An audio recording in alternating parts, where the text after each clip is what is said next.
pense qu'on est en ligne. Salut à tous, bonsoir à tous.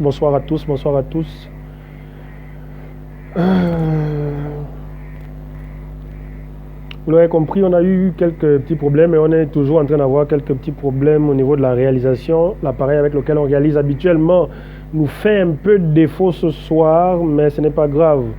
On va repartir au système D. Vous savez ce qu'il y a de bon.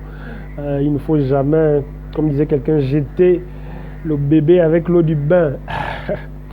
Lorsque vous commencez à faire en sorte d'avoir une meilleure organisation, il ne faut pas se dire oui, mais comme on a déjà les ordinateurs, etc., on va laisser tomber le bon vieux téléphone, le bon vieux smartphone, et c'est ce smartphone qui va nous sauver la vie ce soir. Bonsoir, Joyce, Edna, Yembi, quelques-uns d'entre vous sont déjà en ligne. On va aller pour un débrief très rapide, essayer de partager rapidement. On va faire un débrief rapide, récap de la semaine qui vient de s'achever. C'était une semaine qui, on va dire, c'est 2 semaines qui se sont achevées avec des matchs internationaux, une fenêtre internationale qui a été ouverte tant en Afrique, en Europe qu'en Amérique et un peu partout ailleurs. Alors, on va débriefer sur cette petite semaine-là, on va débriefer sur le retour des championnats qui s'est déroulé ce week-end. Certains matchs vont se jouer d'ailleurs ce soir avec un Arsenal Crystal Palace ce soir, et évidemment demain et après-demain, la Ligue des Champions, la plus grande des compétitions de clubs, sera de retour chez vous également, pour votre plus grand plaisir. Et on va avoir un sujet particulier, un sujet sur lequel je suis en train de travailler, un sujet qui parle du procédé justement d'obtention d'un ticket pour qualification à la Coupe du Monde, ou je vais dire ça comme ça, la Coupe du Monde, parce que c'est la compétition qui met aux prises toutes les équipes ou alors toutes les sélections nationales, africaines, européennes, asiatiques, américaines, d'Amérique du Sud et d'Amérique du Nord également. Il y a quelque chose que j'ai remarqué qui moi me fait mal, et je sais que certainement vous aussi à votre niveau vous avez eu l'occasion de constater cela, c'est que les Africains une fois de plus et les Sud-Américains, Asiatiques, en tout cas les non-Européens une fois de plus, sont marginalisés dans le domaine du football, parce que le procédé pour obtenir un ticket qualificatif pour la Coupe du Monde qui doit se jouer avec toutes les équipes est beaucoup plus difficile en Afrique, en Amérique du Sud, en Asie, et je ne vais pas citer l'Océanie parce qu'il n'y a presque pas d'équipe là-bas. Je vais dire Afrique, Amérique du Sud, Amérique du Nord et Asie. C'est vraiment un chemin de croix pratiquement de pouvoir se retrouver à être qualifié pour la Coupe du Monde, pendant qu'en Europe, c'est aussi simple que ça. C'est des poules qui sont mises en place. Le premier de chaque poule va certainement arriver directement au mondial. Mais ce sujet-là, on va même démarrer par ce sujet-là. Tiens, je ne vais pas le développer totalement parce que je suis en train de préparer ça. Pour ceux qui ne le savent pas, je vais vous le dire en même temps, et ça va vous permettre également de vous abonner sur ma page. J'ai désormais une chaîne YouTube qui s'appelle Maître Roma. Toujours Maître Roma est là-bas. On va commencer à poster des vidéos qui parlent de sport. On va avoir des sujets beaucoup plus élaborés, beaucoup plus en profondeur. On va développer d'autres sujets également en dehors du sport. Pour ceux qui aiment bien, on va parler de l'entrepreneuriat, de tout ce qu'ils font dans le domaine entrepreneurial, que ce soit dans le domaine de la communication, dans le domaine de la vente, dans le commerce, dans on va dire les PME, PMI comme vous les connaissez. On va débattre de cela là-bas. On va recevoir des personnes qui mettent en place des start-up, de petites entreprises, des grandes entreprises, pourquoi pas. On va rencontrer des personnalités qu'on ne peut pas toujours rencontrer tous les jours. On va parler d'eux, on va parler de leurs activités, on va aussi parler de leur vie. Et évidemment, on va avoir quelques petites informations sur le sport. Et on va démarrer justement par ce sujet dont je suis en train de vous parler, que je vais faire en entier là-bas. Je vais vous donner les détails là-bas. Ici, on va juste évoquer ça comme ça pour ceux qui ne le savent pas. Les qualifications pour la Coupe du Monde, je vais vous faire un comparatif entre l'Afrique et l'Europe. En Europe, il y a 10 poules qui sont mises en place.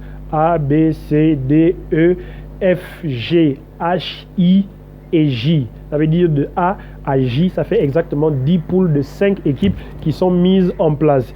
Et de ces 10 poules, les 10 premières équipes sont qualifiées directement pour la Coupe du Monde, et en l'occurrence la Coupe du Monde au Qatar qui va se tenir en 2022, novembre et décembre 2022, donc l'année prochaine. Et ces 10 équipes qui arrivent en premier, et pour que vous le sachiez, il y a déjà 2 équipes qui sont qualifiées en dehors du Qatar qui est le pays organisateur, et donc on a le Qatar, l'Allemagne et le Danemark désormais sont qualifiés pour la prochaine Coupe du Monde. 10 poules, le premier de chaque poule est qualifié directement et le deuxième va passer en barrage. Donc les 10 deuxièmes, on va y ajouter 3 équipes qui se sont qualifiées pour la Ligue des Nations récemment. On va dire ceux qui se sont qualifiés au match de poule de la Ligue des Nations, ça va faire 13. Et de ces 13 équipes, il y aura on va dire quoi, des matchs joués en barrage. Et il y aura 3 équipes qui vont ressortir de là, qui vont s'ajouter aux 10 qui seront déjà qualifiées pour faire 13 équipes européennes. Rendez-vous compte qu'il y a 32 équipes pour un mondial. Le mondial au Qatar, évidemment, aura 32 équipes. À un moment, on a pensé que ça aurait été 48, mais ça va être difficile à organiser. Donc, la FIFA est encore en train de voir comment faire cela. Il y aura 32 équipes et sur les 32, il y a 13. Je dis bien 13. 10 plus 3 équipes européennes. Donc, sur 32, on va dire quoi? Qu'il en reste 19 à peu près pour les 4 autres grandes fédérations. C'est-à-dire les Africains ont 5 équipes seulement, je dis bien seulement. Les Sud-Américains ont 4 équipes avec une 5e au possible parce que je vais vous expliquer ça dans la chaîne YouTube. Je n'ai pas beaucoup de temps pour vous l'expliquer ici. Il y aura en Amérique du Nord 4 équipes également, non 3 équipes et potentiellement 4 avec un match de barrage qui sera certainement joué. En Océanie, il y aura potentiellement une équipe ou 2 avec cette même histoire de barrage. Ce qui fait que les 19 équipes vont être produites par l'Afrique, l'Amérique du Sud, l'Amérique du Nord, l'Asie et l'Océanie. Donc vous voyez qu'il reste pratiquement 5, on va dire quoi, fédérations qui vont devoir s'organiser pour n'envoyer que 19 équipes, alors qu'une seule fédération européenne va en envoyer 13. Moi, j'ai trouvé que c'était vraiment une injustice. Je ne sais pas si c'est parce que c'est en Europe que le football a été inventé, mais c'était une injustice comme on n'en voit plus, ou comme on en voit un peu trop souvent d'ailleurs, dans le domaine du sport et dans le domaine du football en particulier. Ça veut donc dire que les Africains ont déjà joué un premier tour, ce qui est un tour préliminaire. Les Africains sont en train de jouer maintenant à 10 poules et le premier de chaque poule ne se qualifie pas lui directement. Le premier de chaque poule va encore passer en barrage. Donc le Sénégal et le Maroc, qui sont déjà des équipes qui sont déjà rassurées de finir première de leur poule, ne vont pas directement au mondial comme l'Allemagne et le Danemark. Ces 2 sélections devoir repasser par un tour de barrage qui va déterminer qui va passer. C'est donc à dire que des 10 équipes qui vont finir première de leur poule, il va y avoir 2 autres poules de 5 équipes et ce sont on va dire quoi, les premiers de cette poule-là. Non, pas 2 autres poules, une autre poule de 10 équipes qui va se jouer en 2 matchs. Donc 5 équipes vont jouer 2 matchs aller et retour et ce sont les 5 meilleurs de ces 2 matchs de barrage qui vont aller au mondial. Est-ce que vous vous rendez compte que l'Afrique doit faire 3 tours pour aller au mondial? En Amérique du Sud, 4 tours. En Asie, pratiquement 5 tours. En Amérique du Nord, 4 tours également. Et l'Europe, elle, n'aura qu'un tour et aura même un deuxième tour de barrage pour ajouter 3 équipes lorsque toutes les autres fédérations doivent avoir 2, 3, 4 tours pour pouvoir obtenir, on va dire quoi, 4 ou 5 équipes au maximum. C'est une véritable injustice. Je vais vous donner tout ça en détail dans ma chaîne YouTube,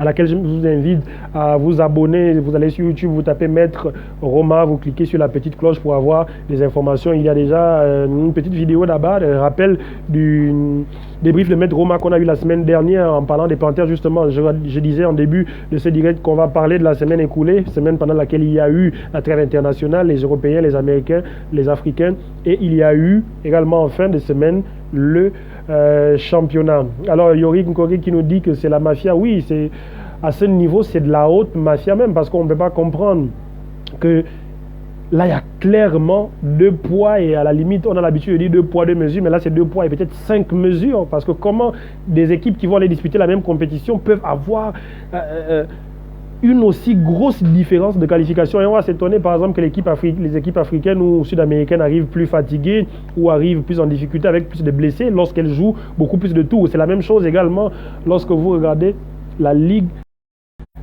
des Champions, parce que justement en Ligue des Champions, il y a, comment on appelle ça, ce système-là, où certaines fédérations doivent passer 2, 3, 4, 5 tours. Par exemple, le Sheriff Tiraspol, qui a battu le Real de Madrid en Ligue des Champions, a dû passer 4 tours préliminaires, c'est-à-dire 4 barrages pour arriver en Ligue des Champions. Ça, c'est une mafia qui est très bien organisée, qui est connue, dont personne justement ne parle. Je vais en profiter pour lire certains de vos commentaires. Il y a Yorin Kogé qui dit en fin de direct, c'est de la mafia. Oui, c'est clairement de la mafia, on ne peut pas faire autrement. Mais je me dis qu'à un certain niveau, il va falloir que les Africains s'expriment. Je ne sais pas à quoi servent les fédérations africaines comme la CAF en particulier, parce qu'on a l'impression que ces fédérations-là, à l'image par exemple de l'ONU, où l'Union africaine va simplement accepter tout ce qui a été décidé là-bas, va simplement se faire montrer sa place par d'autres institutions comme l'Union européenne, comme l'Union américaine ou les Nations unies. En Afrique également, la FIFA décide, l'UEFA décide et la CAF va simplement courber les chines et accepter. Je pense que la CAF doit prendre ses responsabilités et faire savoir à ces différentes organisations internationales du football que nous ne sommes pas d'accord. Je pense que la CONMEBOL, qui est la confédération qui s'occupe du football en Amérique du Sud, doit également aller saisir les instances pour demander à ce qu'il y ait une équité ou du moins une parité dans le système de qualification pour ces grandes compétitions et le mondial en particulier. Un système juste pour fatiguer les autres équipes émotionnellement, oui, fatiguer émotionnellement, mais physiquement aussi. Avec tous ces tours de barrage, vous êtes plus, on va dire quoi, plus enclin à avoir des blessures que toutes les autres fédérations. Mais bon, ça, on va en discuter. Je vous le rappelle, Maître Roma, c'est ma chaîne YouTube où on va discuter plus précisément de ce sujet-là. Je vais faire en sorte de vous faire un sujet bien monté avec les chiffres, avec le nombre de matchs disputés, avec les phases qui ont dû être passées par les Africains, par les Sud-Américains, etc. etc.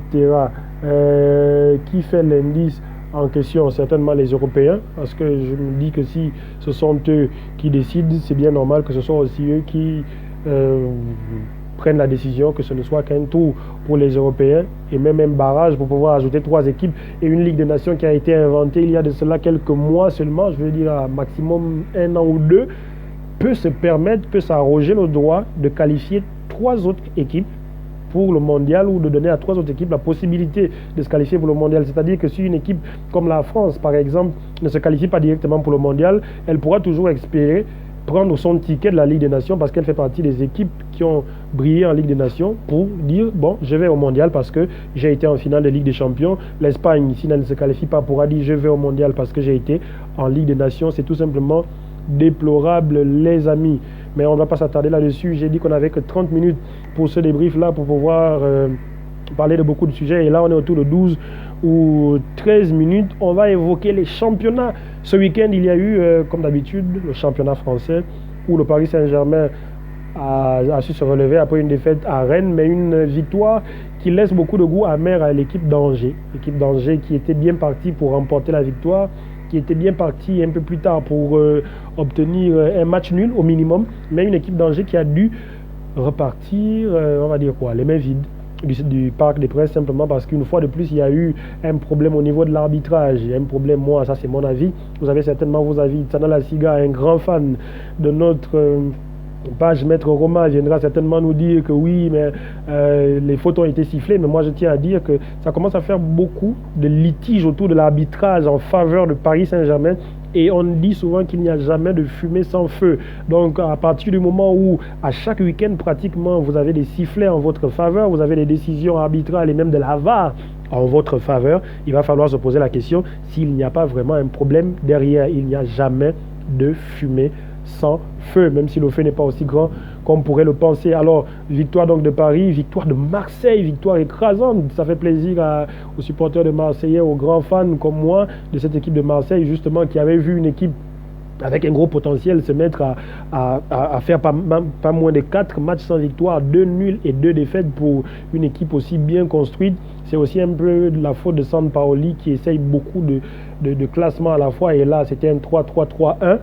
Un classement qui est déjà difficile à voir, mais on ne va pas s'éterniser là-dessus. Saint-Etienne, c'est l'information ce soir. Claude Puel n'est plus l'entraîneur ou n'est plus le coach de Saint-Etienne. Il a été remercié après une énième défaite des Verts 5-1 sur la pelouse de Strasbourg.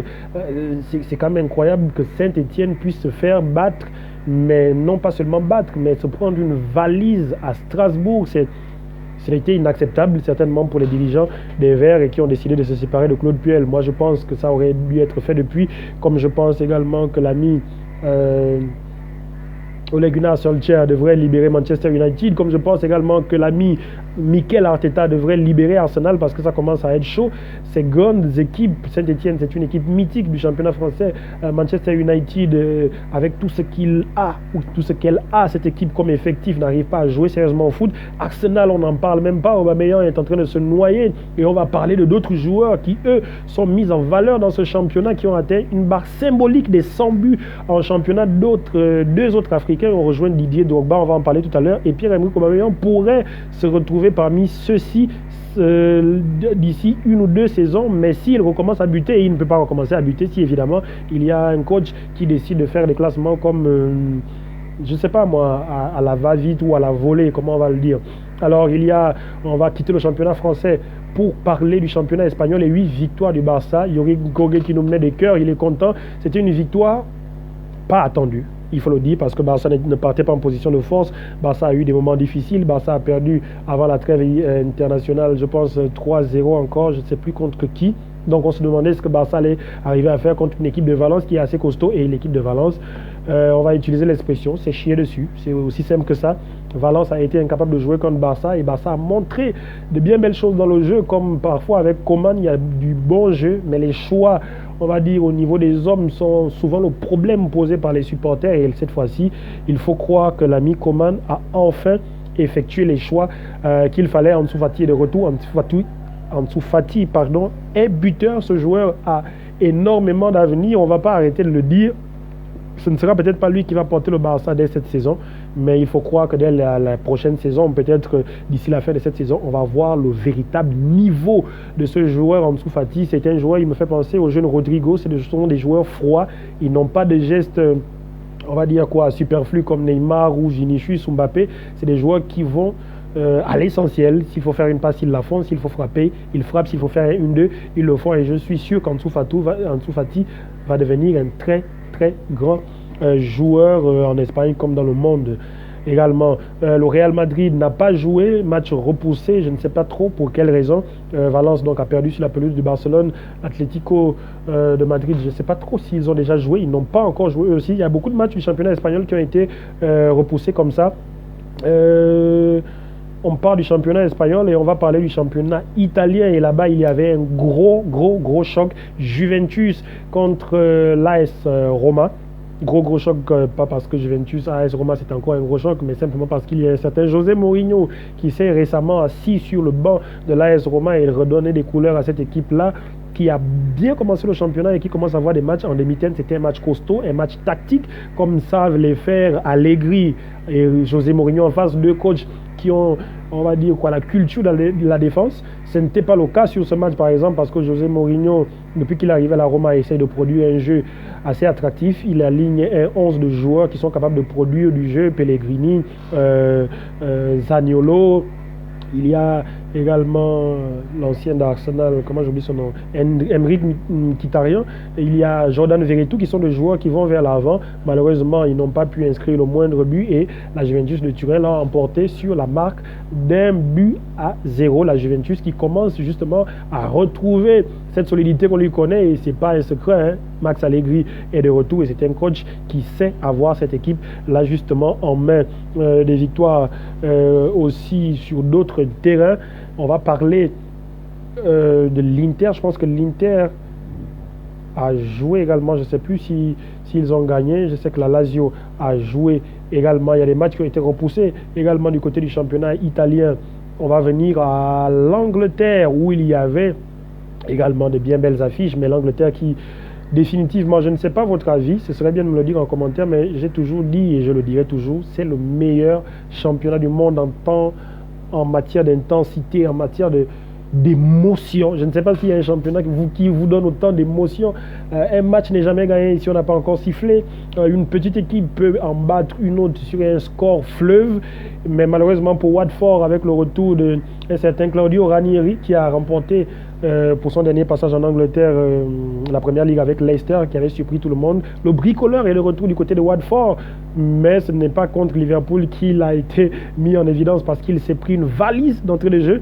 J'ai failli dire qu'il va apprendre, mais à son âge, est-ce qu'on apprend encore? Avec son vécu, est-ce qu'on apprend réellement encore? Je me dis simplement que Quelqu'un comme lui va devoir se réaccoutumer au championnat anglais parce que ça va très vite. Un Liverpool qui marche actuellement sur l'eau à l'image d'un Mohamed Salah, je le critique beaucoup souvent et parce que je suis conscient du talent de ce joueur, je le dis et je le répète à qui veut l'entendre. Mohamed Salah est le joueur au monde sur le plan technique, physique, sur le plan athlétique, on va même dire de la vivacité, etc., qui se rapproche le plus d'un certain Lionel Messi. C'est-à-dire que si vous voulez voir un peu de Messi, il faut regarder Salah. Et sur les dernières années, il avait montré beaucoup plus de capacité à marquer des buts, et à faire des différences face au goal. Mais là, il a retrouvé de la verve, il a retrouvé de l'entrée, il a retrouvé de la qualité dans le dribble. Il avait marqué il y a de cela 2 semaines un majestueux, je ne sais pas, les superlatifs me manquent pour décrire le but qu'il avait inscrit contre City. Vous l'aviez tous vu, et ceux qui ne l'avaient pas vu, je vous invite à aller regarder ça sur YouTube ou je ne sais pas sur quelle autre plateforme. Liverpool City, un magnifique but de Mohamed Salah avant d'aller en trêve internationale. Il revient et il remet pratiquement le même but, mais cette fois-ci avec le pied gauche. Contre City, il avait fait une feinte de frappe pied gauche pour frapper pied droit, et là il termine avec une feinte de frappe pied droit pour frapper pied gauche, mais c'est typiquement ou pratiquement le même but exactement. Salah vole pratiquement sur la première ligue anglaise, et il y a Manchester United qui ne s'en sort plus. C'est d'ailleurs pourquoi je dis que Ole Gunnar Solskjaer n'est pas l'homme de la situation. Vous l'aurez certainement constaté avec moi. Il y a aussi Tottenham qui a remporté un match contre Newcastle. Newcastle qui rentre dans une nouvelle ère. C'était son premier match sous l'ère des Émirats arabes. Parce que si vous ne le savez pas, Newcastle est maintenant le club le plus riche de l'histoire du football. Et Newcastle est passé premier devant City. Et City qui est connu pour avoir beaucoup de milliards. Devant Paris également, donc Paris désormais 3e avec un budget d'autour de 24 milliards, on va dire une richesse estimée à 24 milliards d'euros. City devant Paris avec à peu près 100 et quelques milliards d'euros, et Newcastle arrive avec dans les 400 milliards d'euros, donc il n'y a pas d'adversaire pour Newcastle en ce moment, mais évidemment ce n'est pas maintenant que Newcastle va commencer à montrer justement ses qualités au niveau des recrutements. Il va falloir attendre l'hiver pour pouvoir voir les premiers achats de Newcastle. Il va falloir avoir un bon entraîneur, parce que ce n'est pas tout de pouvoir acheter les joueurs, il faut aussi trouver un entraîneur qui puisse les faire jouer, et d'entraîneurs qui puissent les faire jouer absolument. En ce moment, il n'y en a pas qui soient vraiment libres, à part Antonio Conte. J'ai aussi le souvenir d'un certain Laurent Blanc qui a disparu de la circulation, qui pourrait, parce qu'il a eu à gérer Paris avec ses stars, pourrait, je dis bien, gérer Newcastle quand il va s'agir de gérer des grandes stars, de grosses stars qui vont être achetées par ce club-là. Mais ce n'est pas encore le moment, on peut encore se faire taper tranquillement par Tottenham. Mais je pense que d'ici la fin de saison et d'ici le début de la saison prochaine, ça va commencer à être difficile de battre Newcastle. Je vois qu'il y a Lee Evans Ngimbi qui se connecte à l'instant. Je lis ton message, bonsoir, je n'ai pas pu regarder le match Man City vs Liverpool, donc merci pour le débriefing. Oui, Lee Evans Ngimbi, c'était un match qui s'est fini à 2 buts partout, mais un somptueux match comme seule la première ligue sait nous les donner, et un but de Salah à l'image de celui qu'il a marqué contre Watford, c'était simplement magique. Alors on a fait la Ligue 1, on a fait la première ligue, on a fait la Liga, et on a fait la Serie A justement. J'aime pas trop parler de Bundesliga, vous le savez déjà, parce que pour moi il n'y a que le Bayern là-bas. Les autres équipes font un peu bonne figure quand elles peuvent, mais il y a définitivement une seule équipe là-bas, et c'est le Bayern de Munich. Alors je vais en arriver à notre gros dossier de ce soir, c'est Salah, Mané, Drogba. Je vais le donner dans l'ordre. Drogba 104 buts, Salah 104 buts également, Mané 100 buts. 3 Africains qui ont atteint ou dépassé la barre de 100 buts en première ligue. C'est historique, c'est surtout bien pour le continent africain, c'est surtout bien pour la première ligue de se rendre compte que les Africains sont parmi les joueurs, parmi les nations, l'Afrique est parmi les nations qui donnent les meilleurs joueurs au monde. Voilà pourquoi je reviens sur ce que j'ai dit au départ. On ne peut pas avoir une Coupe du Monde où les Africains doivent avoir 3 tours de qualification pendant que les Européens n'en ont qu'un seul, alors que les Africains sont capables d'être des meilleurs joueurs. Il y a de cela 1 saison et demie, 2 saisons à peine, les 3 meilleurs buteurs du championnat anglais, c'était 3 Africains. Il s'agissait de Pierre-Emerick Aubameyang, Mohamed Salah et Sadio Mané qui avait fini chacun avec 22 réalisations. Ça, si ça ne vous permet pas de situer le niveau de ces gars-là et de se dire que les fédérations desquelles ils viennent peuvent produire avec le même nombre de matchs joués des équipes ou des sélections qui vont participer à la Coupe du Monde, alors je ne sais plus de quoi est-ce qu'on doit parler. Donc Mané est maintenant sans but avec Liverpool après 268 matchs, si mon souvenir est bon. Vérifiez, vous me dites peut-être que je me trompe. Je n'ai pas eu de notes comme vous pouvez le voir ce soir, je suis très classe. Très classe, je sors d'une petite émission, j'ai été invité sur un plateau, j'ai d'ailleurs pensé que je ne pourrais pas tenir l'émission à temps, mais il fallait quand même qu'on puisse débriefer quelques minutes. Nous en sommes à 25 minutes maintenant, on va tenir parole, il nous reste 5 minutes pour continuer à débriefer. Alors, on plonge directement dans la semaine qui arrive, grosse semaine. C'est où les images déjà? Vous avez calé tout ça pour vous avec le logiciel qui a planté, mais on va quand même regarder ces images-là. Les matchs de cette semaine, c'est du lourd. Il y aura de gros matchs évidemment en Ligue des Champions avec un certain Atlético Madrid-Liverpool. Liverpool qui nage sur l'eau et un Atlético Madrid qui commence à avoir quelques difficultés différemment de la saison dernière. Mais le gros de la semaine, c'est vraiment le week-end. C'est dimanche, les amis. Laissez-moi vous citer ça. Il y a un Classico Barça-Real dimanche. Ça joue à Barcelone. Il y a Manchester United-Liverpool, le derby anglais. Il n'y a pas un plus gros match que celui-là en Angleterre. Les Red Devils contre les Reds de Liverpool. Ça va se jouer à Manchester. Ce même dimanche, Inter de Milan-Juventus. Gros classique justement du championnat italien aussi. Et ce même dimanche, Marseille-Paris ou Paris-Marseille. Laissez-moi juste retrouver ça. Je pense que ça doit être Marseille-Paris. Je pense que ça va se jouer au Vélodrome. Donc ça nous fait 4 gros matchs. Je ne sais pas moi lequel vous allez regarder. Généralement moi dans ces cas-là, j'ai la télécommande en main et je change. Dès que je sens qu'un match s'enlise un peu, je vais regarder ce que ça donne dans un autre match. Dès que je sens qu'il n'y a pas beaucoup d'intensité, je change. Je rappelle, je ne sais pas quelles sont les heures d'ailleurs. Je pense que ça va se jouer. Ce seront les derniers matchs. Généralement, l'Italie démarre avant tout le monde autour de 19h45. L'Espagne, parfois, c'est autour de 20h45. Mais je sais que la France, c'est souvent à 20h pile, de même que l'Angleterre. Mais l'Angleterre joue rarement la nuit tard. Je pense que le match de Manchester United-Liverpool va se jouer un peu plus tôt. Mais prenez ça, enregistrez ça, notez ça. Le débrief de la semaine prochaine sera épique. Je pense même qu'il se peut qu'on fasse un débrief dimanche, parce que si on laisse passer ça, on va avoir du mal à se retrouver dimanche. Gardez ça en tête, on risque de faire un débrief pour le dimanche après tous ces matchs-là. Alors, Barcelone-Real Madrid, gros classique attendu. Barcelone qui commence à sortir un peu la tête de l'eau et le Real Madrid qui a des prestations en demi-teinte, on va voir. Il y a Manchester United-Liverpool, le gros derby d'Angleterre. Les matchs, ce sont deux des adversaires qui s'affrontent le plus et ce sont les équipes qui ont le plus de titres en Angleterre. Manchester United est autour de 32 titres et Liverpool 30 titres. 30 titres. Ces deux équipes-là n'ont pas d'égal en Angleterre. Vous pouvez vous appeler City avec tout ce qu'ils font en ce moment. Vous pouvez vous appeler Chelsea avec ce qu'ils arrivent à faire. Mais Man U et Liverpool sont les deux plus grands clubs historiquement en Première Ligue. Il y a Inter de Milan-Juventus qui sont également les deux clubs les plus titrés du championnat italien. Et il y a enfin Marseille, Paris Saint-Germain. Je pense que ce sera moi le match que je vais davantage regarder parce qu'il faut qu'on se fasse un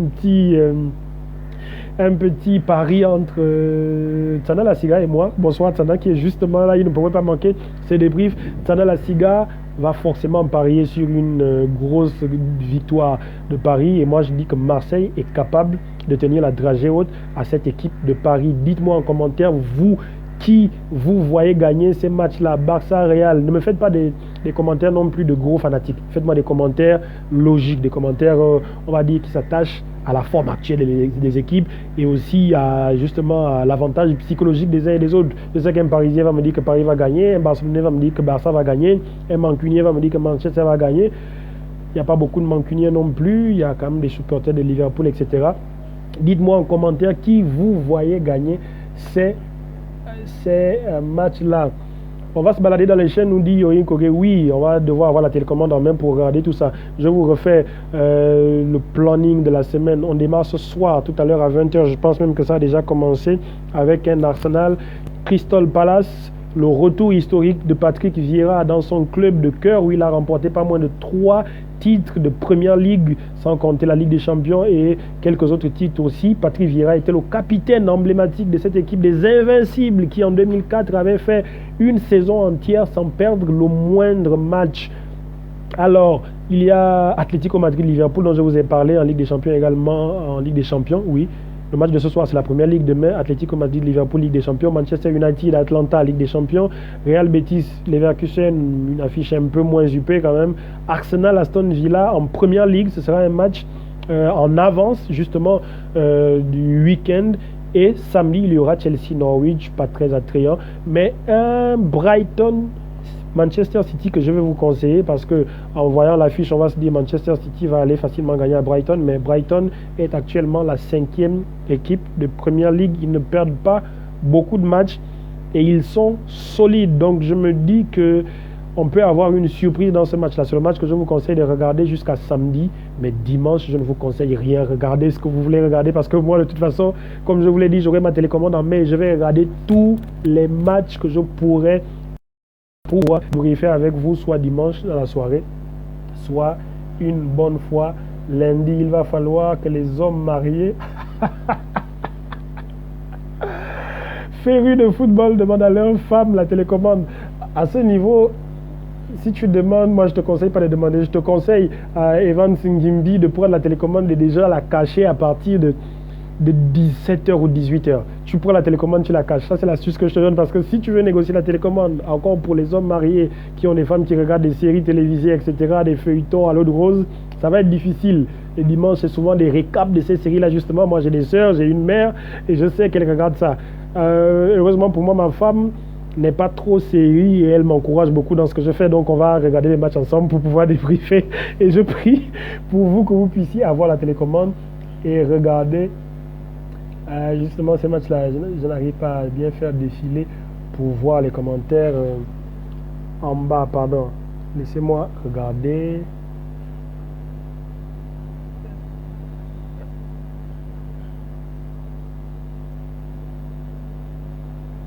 Désolé, mais j'ai un problème pour défiler les messages. Liverpool gagne, Paris va souffrir, mais va gagner. On a débordé au mètre. Alors, on a débordé effectivement. On va s'arrêter. Par là, on est à 32 minutes. On a pu discuter de ce dont on voulait discuter. Je vous rappelle simplement de bien vouloir cliquer sur YouTube et dans la recherche, vous tapez Maître Roma. Vous allez trouver ma chaîne YouTube que j'ai ouverte expressément pour qu'on puisse avoir un espace où je vais développer des sujets plus en profondeur. Et justement, on va commencer. Ce sera le premier sujet que je vais développer là-bas, le sujet sur les qualifications pour le mondial. Je vais faire un gros coup de gueule justement sur ces qualifications mondiales que je ne comprendrai jamais. Justement pourquoi les Européens ont plus de facultés à se qualifier facilement que les Africains, que les Sud-Américains, etc. Sadio Mané, Salah, Didier Drogba, légendes africaines en Première Ligue, ils ont atteint et dépassé pour certains la barre des 100 buts. Merci le Costa, justement, oui. Comme je le disais, tu n'étais certainement pas là. J'ai participé à une émission, justement, à Gabon 24, où on parlait de sport et de marketing en compagnie de Freddy Koula et de Gaël Mapessi, qui est le présentateur. Si vous pouvez, à 21h tout à l'heure, Gabon 24, vous allez regarder mon intervention. J'ai été invité comme consultant, justement, pour discuter du marketing, de la communication dans le monde du sport. Alors on va s'arrêter par là. Je vois que vous arrivez, vous commencez à parler beaucoup. C'est ça votre problème. Après vous allez dire que c'est moi qui déborde l'heure. Moi je vais déjà m'arrêter par là. On arrête. C'est pas la peine d'essayer de me bloquer. Bonsoir Evie Prince. Bonsoir Léus Omembe. Le vaccin est stérile. C'est ça qu'on vous reproche. Merci à tous de m'avoir regardé encore ce soir. On se donne rendez-vous pour la fin de semaine. Je vous informerai sur la page si on va faire le débrief dimanche ou plutôt lundi, mais je serais plus favorable à dimanche, mais dimanche tard, ça va être chaud. Peut-être qu'on va le faire sur le téléphone, parce que pour déplacer mon équipe dimanche ou me déplacer auprès de mon équipe pour vous faire un débrief avec tout ce qu'il faut, ça va être difficile. Peut-être qu'on le fera via le téléphone, justement. Merci à tous, bonne soirée et bien de bonnes choses chez vous. Au revoir.